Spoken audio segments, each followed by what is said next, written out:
Vous écoutez Justice, épisode 2, Déposer plainte.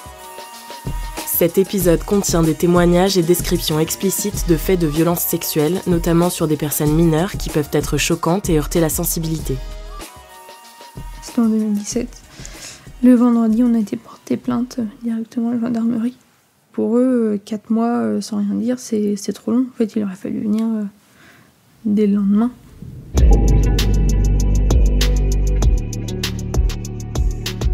Au départ, c'est pas vous qui déposez la plainte en premier, c'est une autre jeune fille qui dépose plainte. Aline Lebray, avocate spécialiste en droit pénal au barreau de Caen. Il y a une première enquête, puis ensuite il y a vous, et puis ils vont faire le lien en fait entre les deux.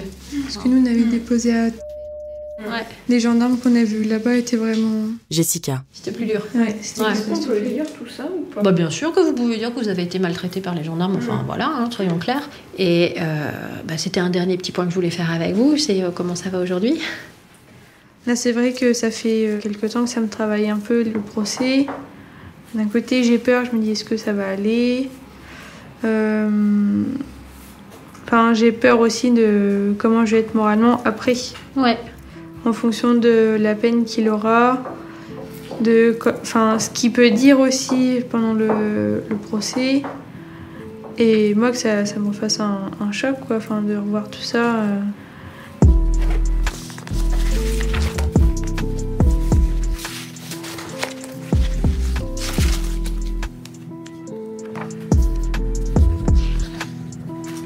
J'écrivais beaucoup à ce moment-là. Et un jour, j'écris une lettre à une de mes profs que j'aimais beaucoup. Anna. Et en fait, dans cette lettre, je dis, voilà, j'ai été violée par mon copain pendant 7 mois.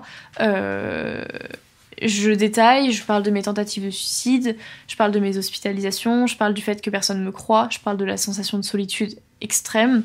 Et elle me dit, je peux pas le garder pour moi, je suis désolée, mais c'est mon métier. Si j'en parle pas au proviseur, je fais une faute professionnelle et c'est grave. Et du coup, elle en parle au proviseur, j'ai un rendez-vous avec eux. Ça se passe très bien, ils sont très gentils, très bienveillants, extrêmement compréhensifs. Et lui me dit qu'il va envoyer un recueil d'informations préoccupantes à la gendarmerie. Et donc c'est ce qu'il fait. Et il me dit que je devrais être contactée normalement par une gendarme qui s'occupera de l'affaire pour voir ça.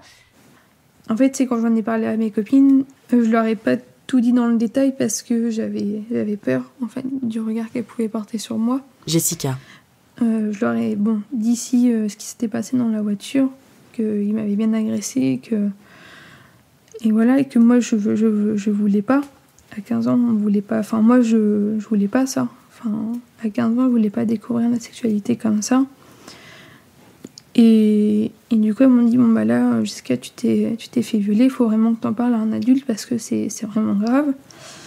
Donc on en a parlé à notre surveillante de lycée, qui dès le lendemain matin, on a parlé au CPE. J'ai pas un souvenir particulièrement marquant de ma plainte parce qu'en soi ça s'est bien passé. Anna. Il y a plein de victimes pour qui ça se passe très mal, mais moi vu que c'était dans ce cadre-là que j'ai pas eu besoin d'aller à la gendarmerie, on est venu à moi en fait. Et ça je pense que c'était déjà plus agréable.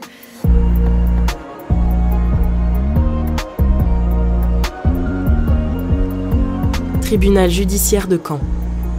Viol sur un mineur de 15 ans. Vous m'avez appelé tout à l'heure concernant cette affaire ou pas ? Farouze Benarkat, substitute du procureur de la République au tribunal judiciaire de Caen. Elle avait quel âge, 8 ans ? D'accord. Et pour elle, j'ai donc pénétration vaginale anale. Ah oui, fellation. Fellation à son père, ok. Plus...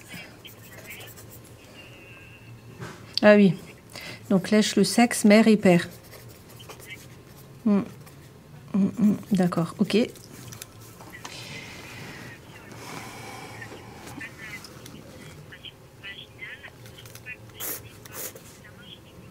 D'accord, c'est pas confirmé par l'examen. Ok. Oui, c'est sûr. Oui, elle sait plus. Elle a été tellement, exposée qu'elle sait plus à qui lui a fait et qui a fait, quoi. Et à qui elle a fait. Oui. Bon. D'accord. Eh ben, là, c'est un sacré cas que vous avez. Ouais, là... Ouais. Moi, Ah oui, moi j'ai lu votre synthèse. J'ai vu votre synthèse, je me suis dit, alors là, je crois que le pire, pour l'instant, je touche du bois, de ne pas voir pire de ce que j'ai vu, parce que là... Et alors, je suis curieuse de savoir ce qu'ils vous ont dit, les mises en cause.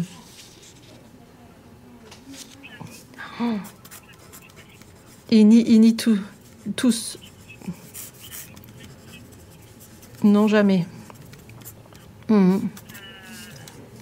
Selon l'enquête Virage, environ 40% pour les femmes et 60% pour les hommes, des viols et des tentatives de viol déclarés ont lieu avant 15 ans. Plus de 80% de ces actes ont été commis dans le cercle familial ou par des proches. Les minorités sexuelles et de genre sont particulièrement touchées par ces violences.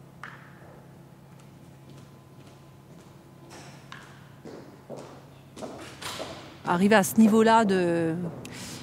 Je ne sais même pas quel mot employer, mais de crime, j'allais dire, ça ébranle toujours. Mais on est toujours dans l'action, toujours dans cette idée de transmission du dossier, de rien oublier, de balayer tout ce qu'il y a à balayer.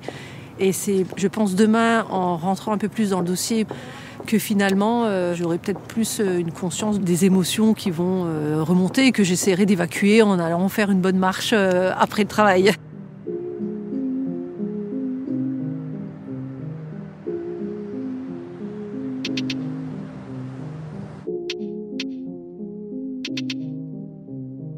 À l'époque, j'ai évidemment une vision très idéalisée de la justice. Anna. Je veux justice, en fait. Je me dis, il faut qu'il soit condamné, il faut qu'il y ait un procès, il faut qu'on me dise tu as été victime de viol, il faut qu'on lui dise tu as commis un viol et il faut qu'il aille en prison. Bon, ça, c'est ce que j'attends à ce moment-là. C'est ce à quoi je me raccrochais parce que pour moi, c'était la seule manière de me reconstruire. Parce que c'est ce qu'on nous dit, que quand on a été victime, il faut... porter plainte parce que ça aide à se reconstruire et du coup c'était pour moi ma seule façon de me reconstruire, donc en fait j'étais dans l'attente d'un signe judiciaire, enfin d'un événement, quelque chose qui se passerait pour pouvoir me reconstruire.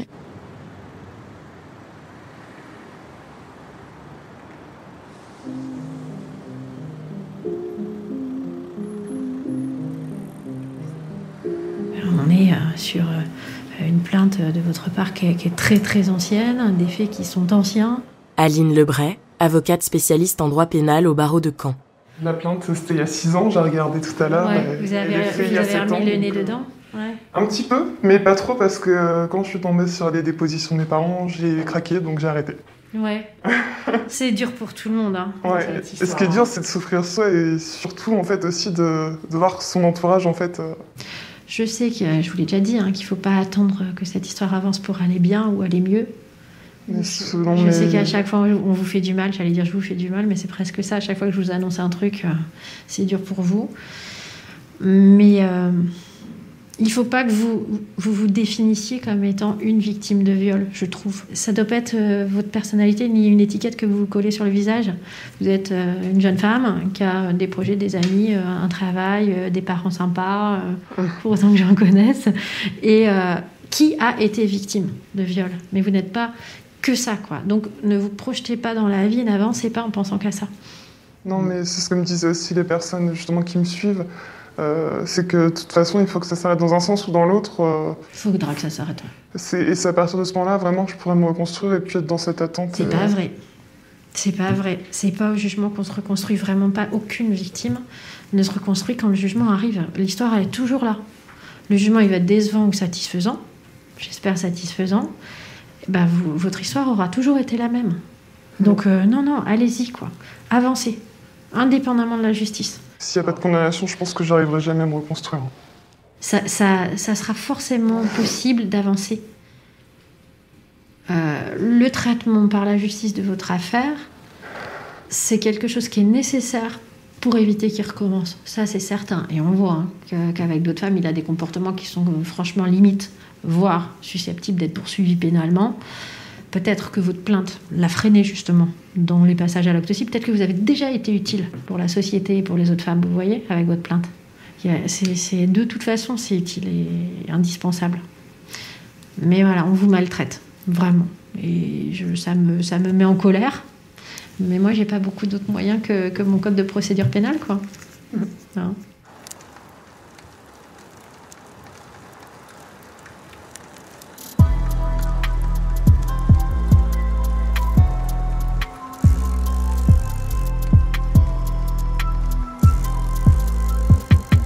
Je pense qu'il y a un non-lieu, de manière claire, si je pose plainte. Elliot. Quelle crédibilité j'ai face à un mec 6 aussi? Non mais, de manière... Un mec 6, c'est un mec qui a été assigné homme à la naissance et qui est toujours un homme à l'heure actuelle et qui se reconnaît en tant que tel. Enfin... Déjà, je pense qu'en contexte homo, la police, elle va rien comprendre. Alors en plus, moi qui suis trans, elle va rien comprendre x2. Et enfin, je pense que j'ai aucune... Je pense qu'il y a 0% de chance pour qu'il soit condamné, qu'encore une fois, même s'il est condamné, il va aller en tôle je sais pas combien de temps et que ça va pas le faire se remettre en question, plus que ça.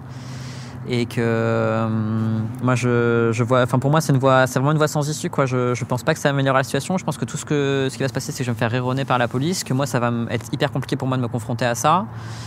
Et qu'il va s'en tirer indemne parce que de nous deux, c'est lui le plus crédible.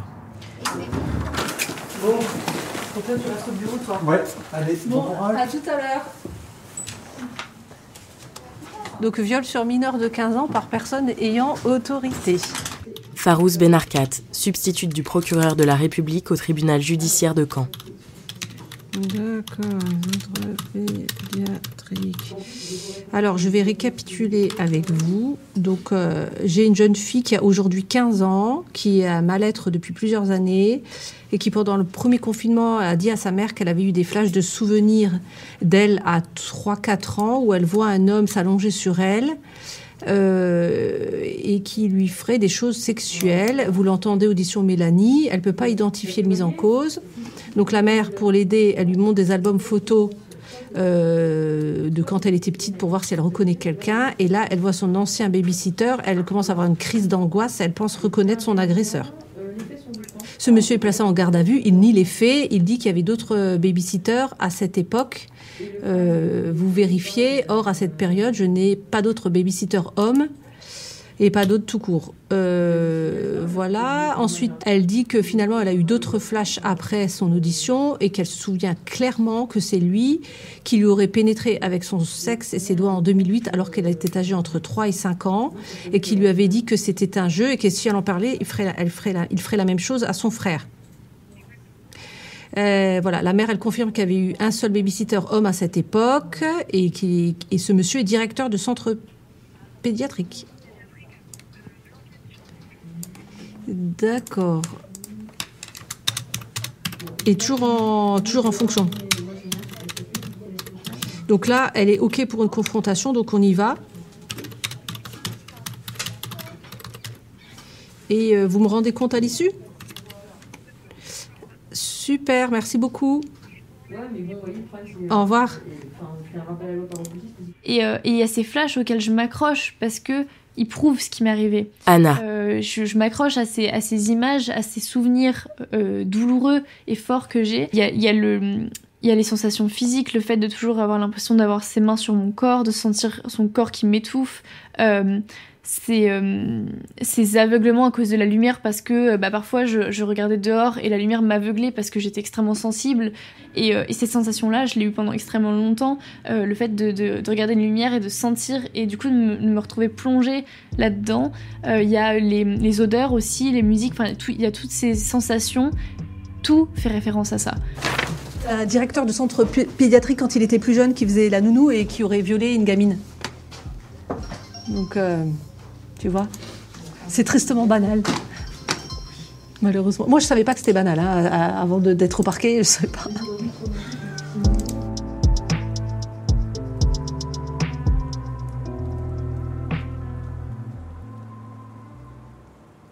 Alors moi, je porte pas de jugement sur les gens qui décident de judiciariser, en tout cas. Ça, c'est une certitude. Je porte un jugement sur l'institution, mais je porte pas de jugement sur les personnes qui y ont recours. Elliot.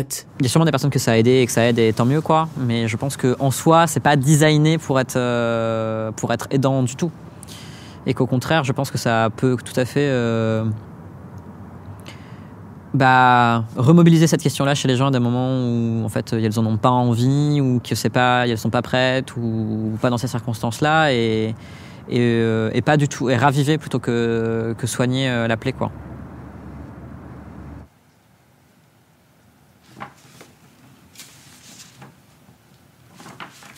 J'avais mis 4 mois avant d'en parler, forcément, tout ce qui est unité médico-judiciaire, les relevés d'ADN, du coup, c'était fichu. Jessica. Et c'est pas parce qu'on attend que c'est forcément qu'on n'est pas victime, c'est parce qu'à un moment donné, déjà, en tant que nous, victimes, on a déjà du mal à s'assumer, nous.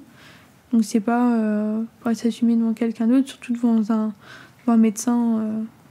Moi, je sais que c'était une médecin gynécologue, mais je pense que si ça avait été un médecin, je me serais même pas déshabillée. J'aurais pas voulu déshabiller encore une fois devant un homme, mais je pense que c'est surtout ça aussi. C'est être à l'écoute. Surtout ça, je pense. L'écoute des victimes. Et surtout faire, entre guillemets, le choix. Tu vois, si tu préfères porter plainte avec une gendarme ou un gendarme, je pense qu'il y a ça aussi qui devrait changer.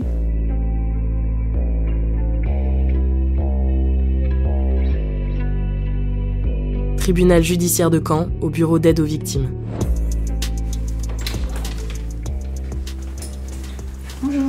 Bonjour.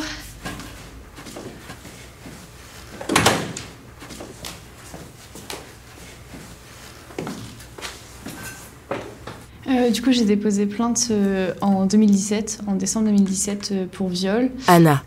sur mineur, suite à un recueil d'informations préoccupantes fait par le principal de mon lycée, parce que j'avais parlé à une de mes professeurs de ce qui m'était arrivé, et du coup, elle a fait un rapport au principal, qui lui, du coup, a fait un rapport à la gendarmerie. Et donc, l'audition à l'UMJ, ça s'est fait dans la foulée de la plainte ? Oui. Coralie Siller, assistante socio-judiciaire à la CJM du Calvados. Oui, c'était en décembre 2017. D'accord. Et depuis, vous n'avez pas de nouvelles ? Non, pas du tout.